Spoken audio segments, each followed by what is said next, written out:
So let's talk about tanks. This last week of beta was pretty lackluster. We did not get a new build, which means no new dungeons to test, no new changes to tanks. The bugs that are were in existence still exist. So pretty slow, boring week. Also for, us Americans, we had a holiday, so pretty low key week, I would say. And I definitely didn't get I didn't test beta as much. But over the last day or two, I have spent some time, I want to call it limit testing, but I think that's disingenuous to like true limit tests. The idea that I had for this video is I wanted to test all of the tanks in like a static environment to see how long they can survive just getting slammed on by auto attacks. So the best place to do that currently is Algothar Academy. And if you want to do it yourself, I'm going to do a quick explanation about how to set it up. And then I'm going to go over all of the tanks, how they performed, how I feel, and just kind of nerd out a bit. So I might miss some things. I might talk about some bugs. But the idea for this video is I want to compare how can they survive in kind of a static environment compared to each other. I want to see what their damage looks like in these larger AoE pulls, since the pull sizes are all going to be exactly the same. And I wanted to see like their HPS and compare it to which tank is doing more HPS versus less. Obviously things like BDK are going to be much higher. But if a tank can survive, it'll be interesting to see their relation of like how much damage they mitigate versus how much damage they actually heal for. Now, a couple of caveats. We are going to be scaled to a specific item level. That is 276 in our plus 12 key. Now, what I liked about this number is it's heroic gear. So it's not like we're like full mythic. We are, where the average player would be able to get to by mid season. Also, what's nice about 12s is it's not the most difficult thing, so I don't have to play perfectly. I'm not, there's some tanks that I don't play all that well. Brewmaster's my main. I play at that and Warrior at like title range keys on live. And then all the other tanks I have played in some capacity. I would say like Prop Paladin I've played around title range as well, but in past seasons. And then some tanks I play like more casually. So VDH is a class I play every season, but I might do weekly keys. I might go a little bit above that. Guardian Druid and BDK, it just really depends on the season. I did Mythic Raid on it in season 1 of like the War Within, but I haven't played like Guardian Druid in any serious capacity since, I don't know, Shadowlands. Oh man, it's been so long. And so there's obviously caveats there. I picked the 12 range because it allowed me to, despite maybe being good or bad at some of these tanks, it gave me a little bit of leeway in case like I messed up or didn't play perfectly, or setting up the pull is a little bit difficult to do because I have to run so much. So the idea is that we're going to go into Algothar. We go up to the Botanica Wing, which is where the Overgrown Ancient is. And I'm going to pull all of the Lasher packs together, keeping out the Skitterflies, leaving them alone, because the Skitterflies, I felt like, added this really nasty ramping difficulty to each pull, and some tanks can CC them much more than others. Some tanks can soothe them, like Guardian Druid and Brewmaster, where other tanks kind of just had to deal with them. Now, that's not to say that those utility abilities aren't like worthwhile and good, and it's like great to have, but I wanted to make the environment extremely static that doesn't have like this ramping enrage that goes on these random Skitterflies. So to keep everything fair, I only did all 3 of the large Lasher pulls. And setting up the pull was a little chaotic. You have to like wait for a certain patrol route for the Skitterflies, and then you have to weave your way through, setting yourself up kind of against the wall so you don't end up pulling the patrols later on. And so with all of that out of the way, I don't think I missed anything. I kind of just want to jump into it and start talking about all of the tanks kind of from best to worst, because I think when you see what the best tanks can do, it'll really show what needs to be improved for the worst tanks. So feel free to use the timeline down below to skip around, but we're going to start off with the Blood Death Knight.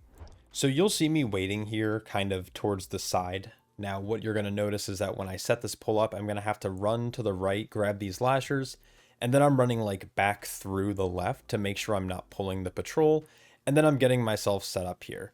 I can't remember if one of the Lashers ends up coming in here.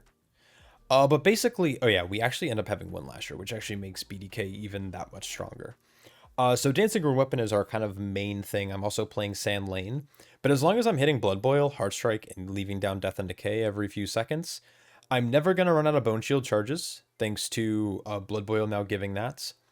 I also have Vampiric Embrace, which I'm able to hit very regularly. And we still have access to something like Icebound Fortitude if I ever need it. Now, we are no longer getting cooldown reduction on of course, our dancing weapon, but it's so, so strong. I actually ended up one-shotting this pull as BDK. Now, it's not, I don't think it's that anyone's surprise. As you can see, I'm doing almost 400k DPS, by the way, and I'm doing almost 200k HPS to myself. This is a pull that is easily soloable, and actually felt very, very comfortable. I don't think I was ever like, oh shit, I'm gonna die here. I think most of the time I was doing this pull, I was very lax. And as you can see, the skitterfly is getting really large. This is the reason why I tried leaving it out. But of course, having it in this pull, it's not the end of the world. I did end up popping Purg there, which is a little unfortunate, but the rest of the pull ends up being absolutely fine. Unfortunately, not even unfortunately, because I really like how this plays, but BDK is like really boring now. You're heart striking and you're blood boiling. If you're in blood boils empowered, you hit that. If you have, you know, vampiric, or not vampiric strike, you're no, vampiric strike, yeah, that. You just slam it and then you death strike to spend runic power, and everything feels really good. And so as you can see, I'm peaking around 400k DPS. My HPS is, you know, hovering just around the 200k. Naturally, BDK does take a little bit more damage than other tanks, but Bone Shield and armor values haven't increased to this expansion going into it. And so yeah, we're vibing at this point. So right here, I'm purposely dying, and that is just so I can end the pull.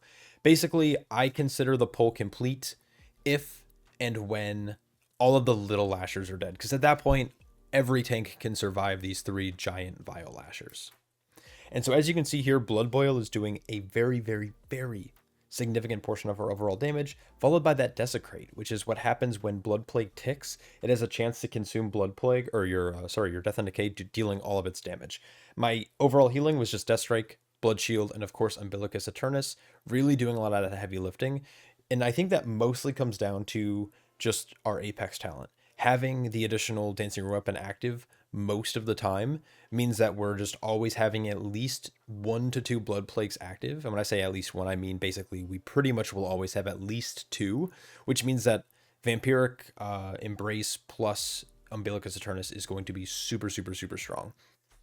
Overall, I was very comfortable in this, and also doing my key testing also felt really good. And so that was Blood Decay. So let's jump over to a surprising one that was able to get the pull done. Let's jump over and take a look at Brewmaster Monk. So kind of in a similar fashion, I'm going to be hanging out on these stairs here. We're going to be heading into the first Lasher pull. We're going to be getting a Keg Smash into a Breath of Fire to make sure that's applied. And then we are going to be working on gathering while keeping our distance, so we're not taking any unnecessary melees right now, because the idea is that we're going to be depending a lot on Vital Flame, and I want to make sure I have Breath of Fire up on a lot of these mobs before I really get everything going. We're going to start with our Black Ox, and then we're kind of just going into a kind of standard like Keg Smash, Breath of Fire, Blackout Kick, Tiger Palm. I could be spinning for more damage, but I really wanted to focus on making sure I had proper brew reduction.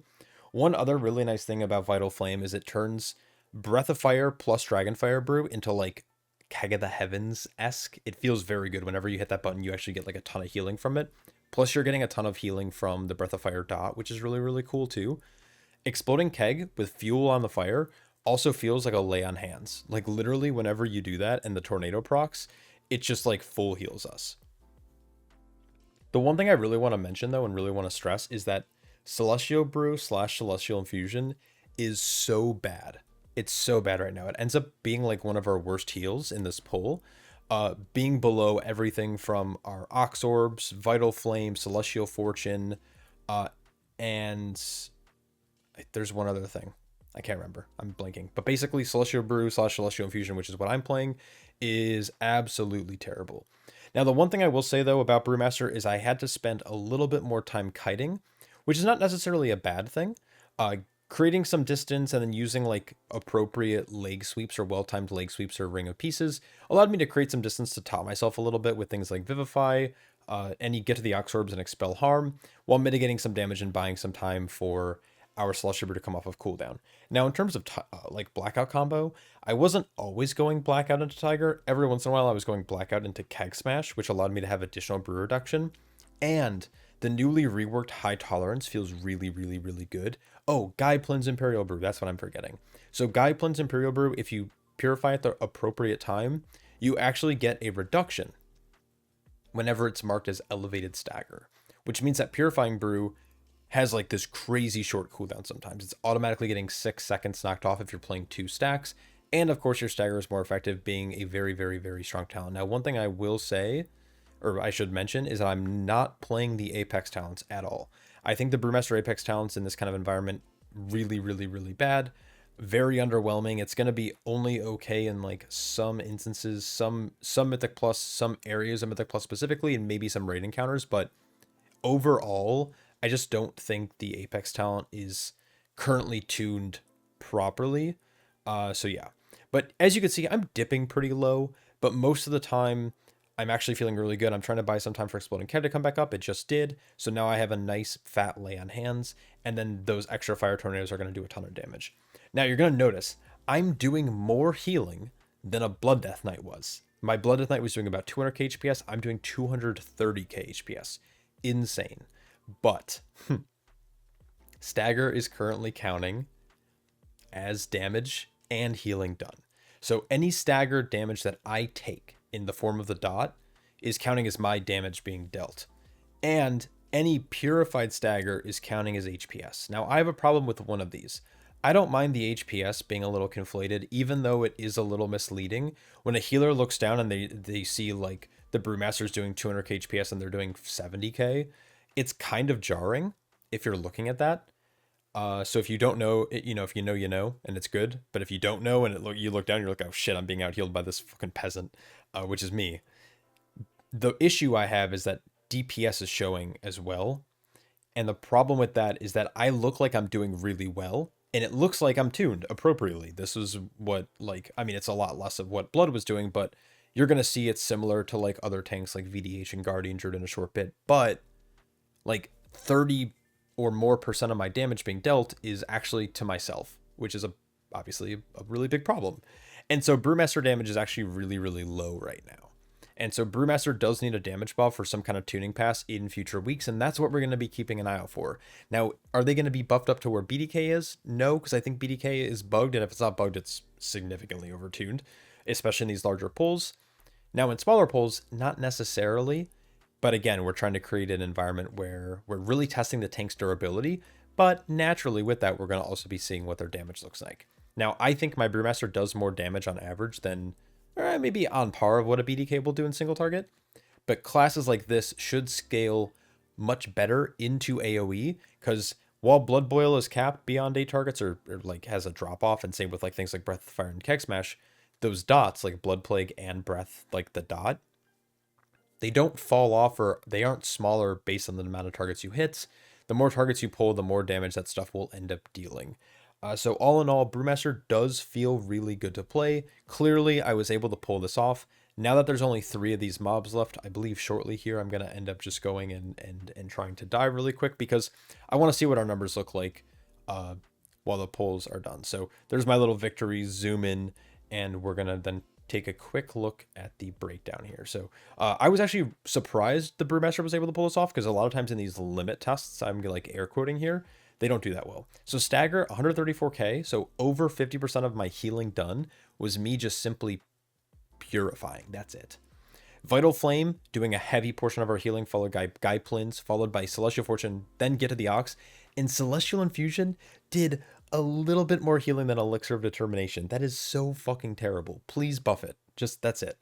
And then you can see 50k, so 35% of, 25% of my damage was, give or take, was just stagger. So I'm doing a little less than like 175k. And you can see hard carried by Flurry Strikes, Special Delivery, and then all of our Breath of Fire abilities. So Breath, Dragonfire, Brew, along with the dot component, ended up being the significant portion of our damage, and actually our highest damaging dealing thing, even though it's broken down into 3 separate parts.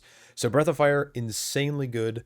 Really liked this build in particular. If I remember, I'll leave the links to the builds down below. Chances are I'll forget, but that's okay. Anyways, let's move on to the Vengeance Demon Hunter. So Vengeance Demon Hunter has a bug with their Apex talent right now. The first time I tried doing this, and you'll see the little death on the timer, I tried doing this with 3 of the 4 Apex talent nodes chosen. If you don't play the capstone, it doesn't proc Untethered Rage, which means you don't get free metas. And I ended up failing kind of towards the end of the pull, but I also had Skitterflies come in at the very end as well. So this is the time you're seeing me play with all four, and it's going to be fairly successful. So getting everything kind of gathered is difficult. I pop in early meta, we go into Feldev, and I am playing Eldraki. Unfortunately, Annihilator just feels a little weak right now. I don't, or at least I should say I'm not a fan of the changes they made in like a couple weeks ago when they significantly hit Annihilator.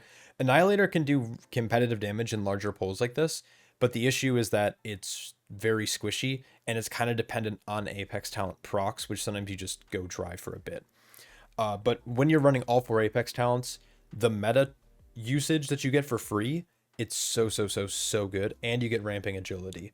But basically, it's going to give you the meta heal, it's going to give you the armor, and it's going to give you the health increase and the soul frag generation increase, which is really good for Eldraki, because the more souls you consume, the more Reaver's Glaive you get, which means the more damage and funnel, and also there's a lot of other benefits of playing Eldraki.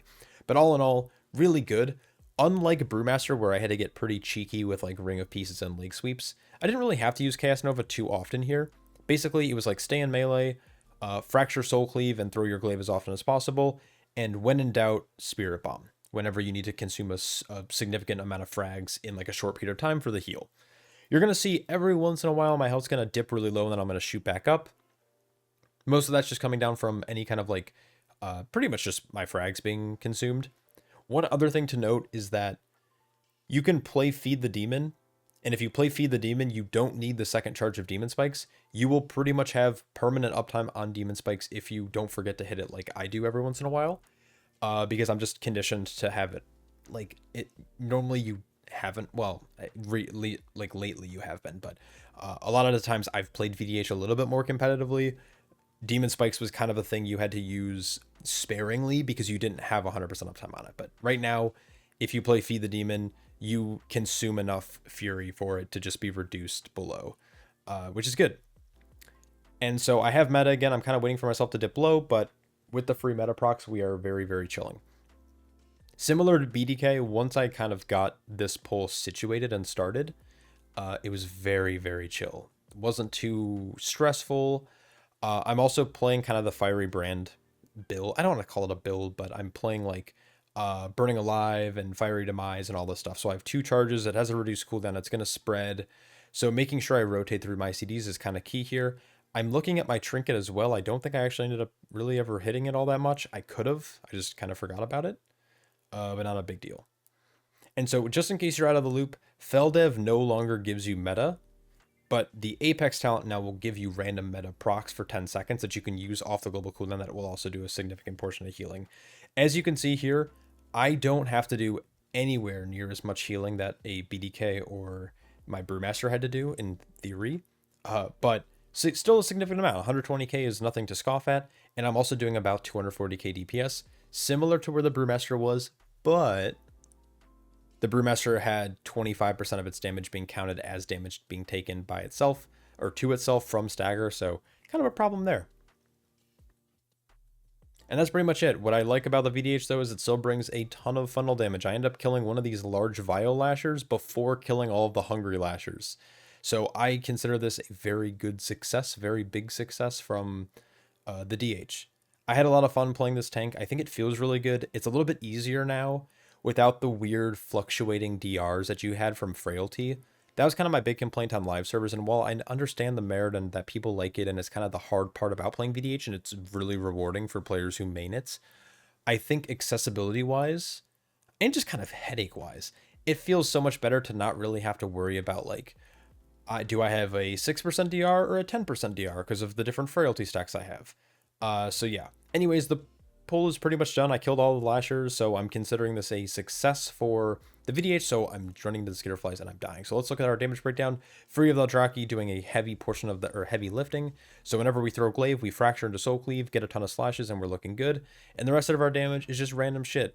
It's Spirit Bomb, it's Immo Aura, it's, you know, our Fell Devastation, it's Wound Quarry, and of course Soul Cleave being that big one. I was playing Soulmonger, so it's Consume Soul, Soulmonger, then Frailty, Leech, and then the Incorruptible Spirit, which is coming from the Eldraki tree. So the healing breakdown is kind of what we're seeing similar to on live, and the damage breakdown, same kind of thing. So if you were a fan of Eldrazi, similar boat. When you play Annihilator, most of the damage you're going to be doing when you play Annihilator is pretty much all going to be baked into the hero talents. I ended up not. I tried it once as Annihilator. I was unsuccessful in staying alive just because there's like a little bit more RNG with that. And so I played Eldrazi and it felt very consistent. So yeah, moving on. Let's talk about Druid actually. Surprisingly, Druid is not terrible. And I'm going to just say it right here. You heard it first. I liked actually how Druid's playing because I think some of the more recent changes they made have just been really, really good. And so starting off, I am going to be playing Druid of the Claw. I did not do this as Lunar Bear, as a Loon's Chosen. Not a fan, but I think Druid of the Claw feels really, really, really good. Now, what they've done and the big changes, they've significantly buffed Ursac's Fury back to its like not OG state. Like it's not fully back to the 50% absorb, but it's now 40% absorb on our Rays, on Ravages, on whatever it might be, or Mauls. But I'm playing Rays in this case, or it's going to turn to Ravage because I'm playing Druid of the Claw. Which means that when I hit that button, especially because it now can consume more Rage with Killing Blow, I believe that's what it's called, it's going to just do some dumpy damage, which gives us a massive, massive absorb, which feels really good. So you have this nice like ebb and flow of you put out Iron Furs, you get a Ravage proc, then you get a big absorb. I really like absorb style gameplay as well for tanks because it allows us to basically effectively increase our health pool. It's also a nice way to stop damage in case our healer needs to also heal us. This can be nice for both Brewmaster Monk, Prot Warrior, Guardian Druid, BDK, whatever it might be. I think tanks that have a lot of absorbs in their kit are generally more enjoyable to play, and then ones without kind of suck. Basically, Prot Paladin in its current state, which we'll get to. So I really like what they've done with Guardian Druid. Now, Incarn is still makes us immortal, and if anything, it's even more immortal than it was before. And they actually recently reworked the hero talent after a little bit of community outcry saying that it wasn't maybe rewarding or it was clunky to play with or whatever. So now you can activate it almost immediately and it will still echo your abilities, but you can hit it during Incarn to make Incarn even more aggressive in terms of damage. It'll also give you more absorbs. Now you will notice that I do end up do a little bit of kiting here. I had to like Typhoon mobs away. Now I was running Dream of Cenarius, which ends up actually being super strong for some reason. For some reason, Regrowth was hitting me insanely hard, which I really, really liked. So not only do you have Frenzied Regen to kind of rely on, but you also have access to really, really strong regrowths. So here we go back into Incarn, and you're going to notice my health is just going to shoot back up. Frenzied Regen is going to keep me alive. I can spam it. Really big echoed Ravages. It's going to give me massive absorbs. I'm going to get absorbs from Iron Fur as well, even though it's arguably pretty weak. But overall, yeah, just really good. Mangle heals us for 5% of our max health with one of the hero talents that I don't remember what it's called. But yeah, Bear, fucking insane. You can see my HPS very similar to what VDH was doing, around that 110, 112k. It does mean I'm going to be mitigating more damage base. I just believe that's because base Bear armor with Iron Fur is going to be higher than base VDH armor with Demon Spikes. But yeah, still significant HPS, and I'm doing more damage than what VDH was doing, which is pretty impressive. So Guardian Druid, outside of Blood DK, is probably our second highest damage tank. And surprisingly, I had fun doing this test. I think Bear is moving back to a state that I personally like. Never been a fan of Loon's Chosen. I've been pretty kind of vocal about that when I do talk about Bear. I really like the state and the direction that they're taking. My only gripe is that the talent tree feels extremely linear and one-dimensional. Because of the way that Guardian Druid is kind of split into this like arcane build versus fizz build, your tree ends up feeling like you pick all the fizz talents, and like it's kind of hard to like map out into like the Moonless Night and the additional like, you know, Twin Moonfire and stuff like that, Galactic Guardian, etc. Like you can't really get down there without sacrificing a lot, and you just lose all that synergy. So that's my only gripe. But if you're ever looking at a tank and you're like, well, we need a simple tank, Guardian Druid is kind of this simple, easy tank. It is pretty easy to look at the talent tree and common sense be like, well, I'm just going to take the fizz talents and play the fizz spec, and it all makes sense. And it feels really good, which I'm a big fan of. I didn't test Loon's Chosen. I'll be honest. I didn't really care. The week's almost over. I'm expecting there to probably be changes. I really like how Druid of the Claw feels. And yeah, that's pretty much it. And so we killed one of the Lashers actually. And so what I'm going to do here is I'm just going to run to the Skitterflies, and once again, I'm going to die because I consider this pull successful, and it only took me like 2 attempts to get down, which is not too shabby. So looking at our damage breakdown here, you're going to see that Dreadful Wound, Ravage, and the Vicious Brambles Dot that gets applied via Maul, Raise, or Ravage is doing such heavy lifting. It feels so good. Followed by like Thrash, and then we have Mangle down there, and then the rest is kind of like this tertiary stuff. When it comes to healing, you're going to see the Ursoc's Fury, followed by Frenzied Regen, followed by Regrowth, surprisingly.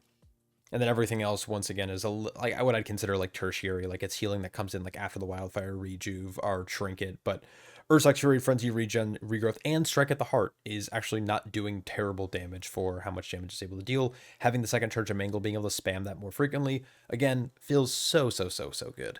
So Guardian Druids, I think if I was playing Guardian Druid, I'd actually be really excited for this. So we've talked about all the good tanks up to this point.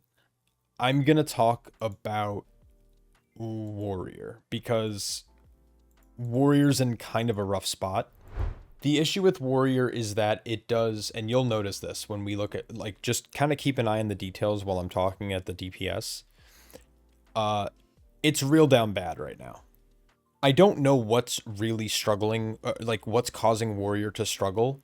There have been polls where I'm able to live for a really long time, but there's some polls where I kind of tend to fall over fairly quickly. It feels like Ignore Pain per cast is not shielding us for a significant amount. There are times where I'll cast Ignore Pain, but the Ignore Pain will get consumed before I'm able to really do anything with that, which means that I'm not benefiting from Brutal Vitality, which is supposed to build on my active Ignore Pain. Or what I'll try to do is I'll Ignore Pain into a Demolish, which is I was playing Colossus during this, and I can't even like do any damage with Colossus before it goes away, which means I'm not able to build on that shield. Now, one thing that does feel really cool about Warrior currently is that most of our healing is actually not going or happening from Ignore Pain like we've been used to in the past. It's actually all coming from Fueled by Violence, because it's now affecting Deep Wounds and Ren.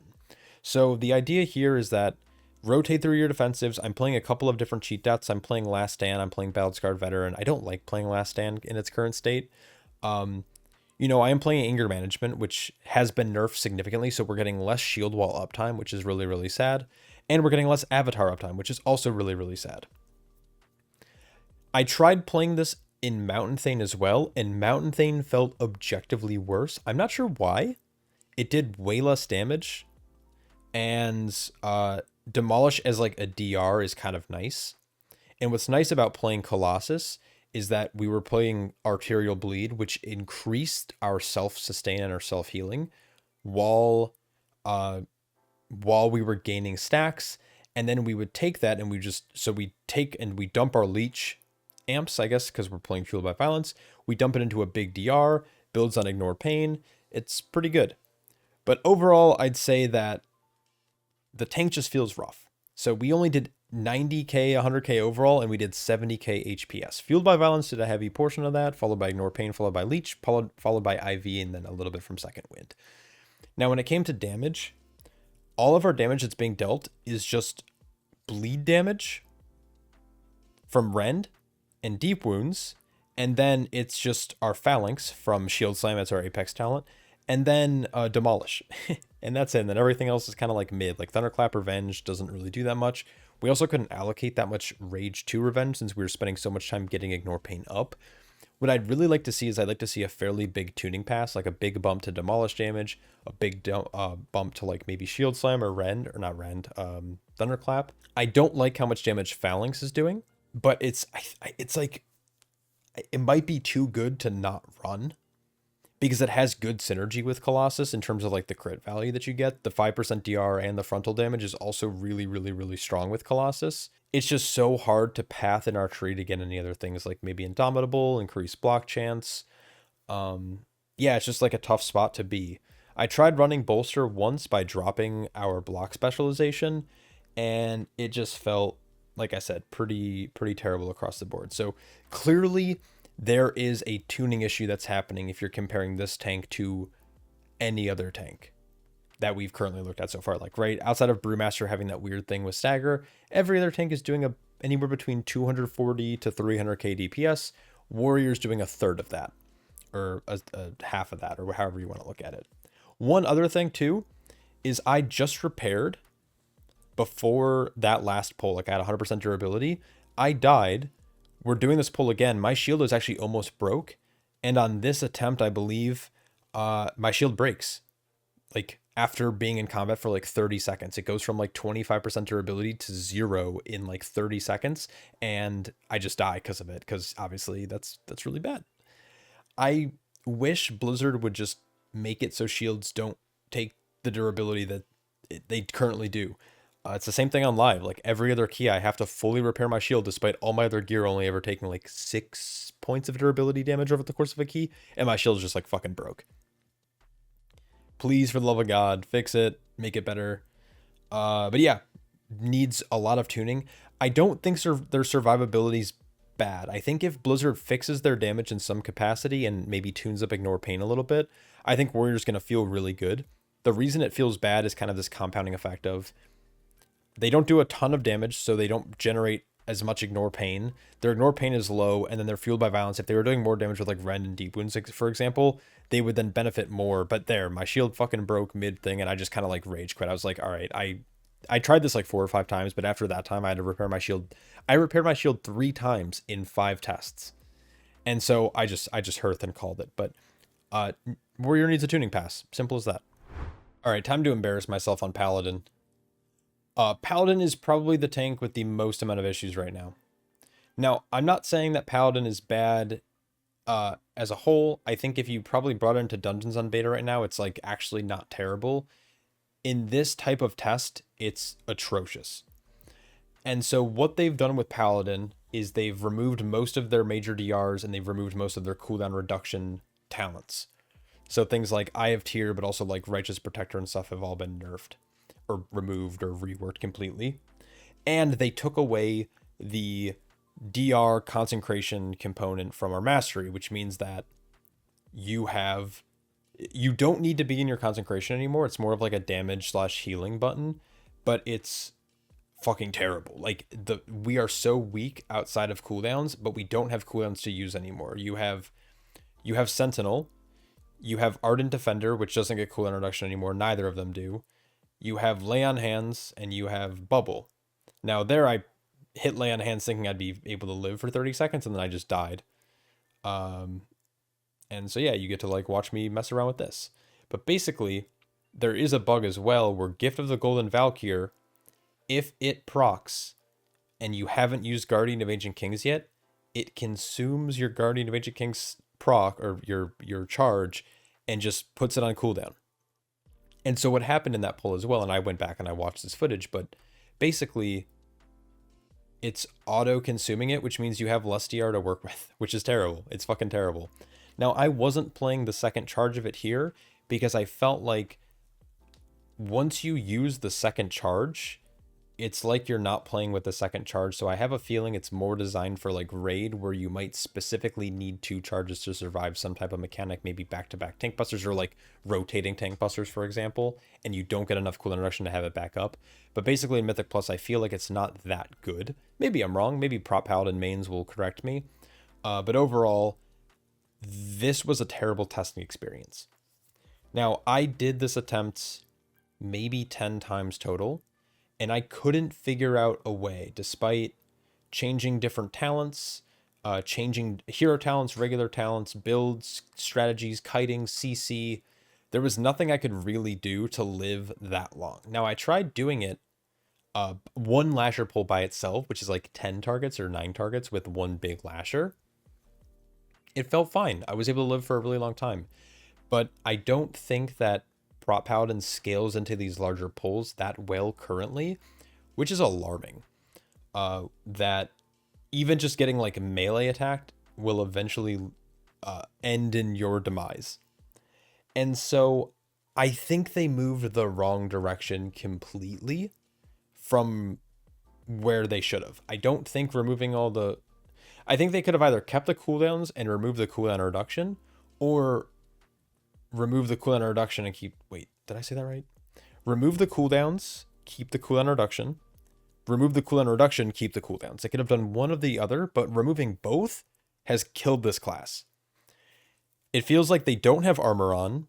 They don't have any kind of consistent self-sustain. They have like no way to really provide absorbs compared to every other tank, which you have Blood Shield, you have Ursac's Fury, you have Ignore Pain, you have Soulmonger, and I'm forgetting a tank, but Blood Shield? Did I say Blood Shield?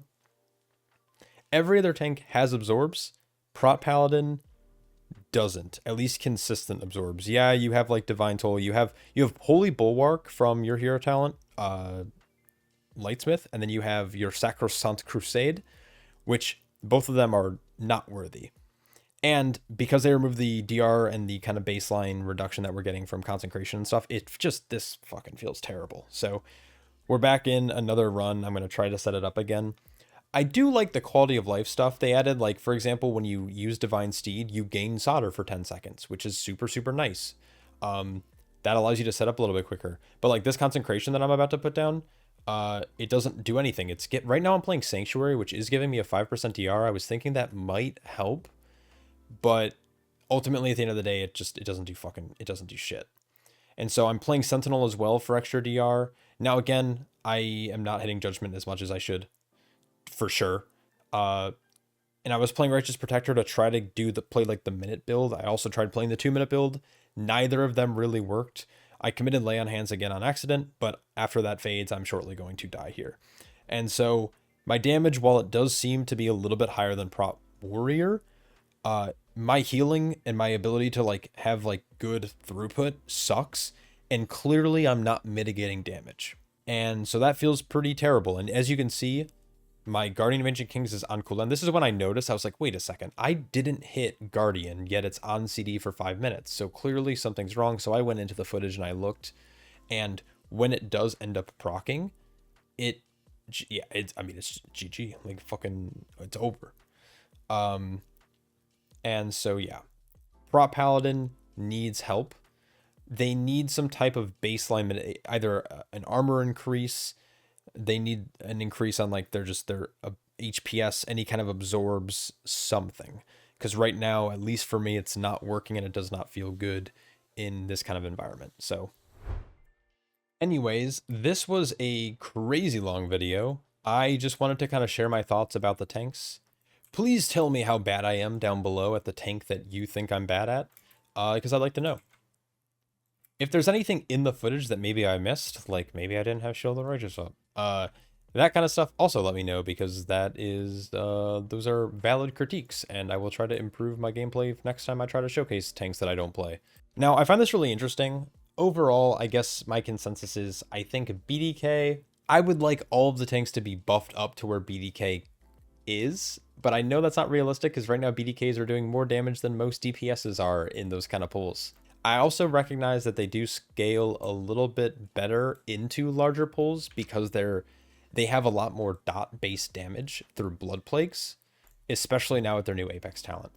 But I think the like Guardian Druid VDH kind of realm looks really good in terms of like their damage and healing and their ability to mitigate damage, being between like 200 and 250k DPS, being able to mitigate and heal for about 100k HPS, means that you are able to survive. So right now, BDK, VDH, Brew, and Guardian Druid, I would say, are all in a good spot in terms of testing wise.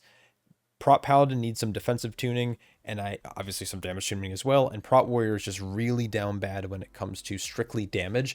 I think if their damage improves, I think their survivability improves because of their contingency on leech healing and fueled by violence healing, and of course Ignore Pain, having those values added. So yeah, that's what we're going to be looking for in the next build. If we don't see significant tuning numbers come out on Blizzard's end, hopefully they're at least bug fixing things like Gift of the Golden Valkyr not working, things like the Vengeance Demon Hunter capstone node not working, stuff like that, which definitely caused some issues. Buff Celestial Brew and Ignore Pain. Amen. All right, thanks so much for watching, and I'll catch you all in the next one. Peace.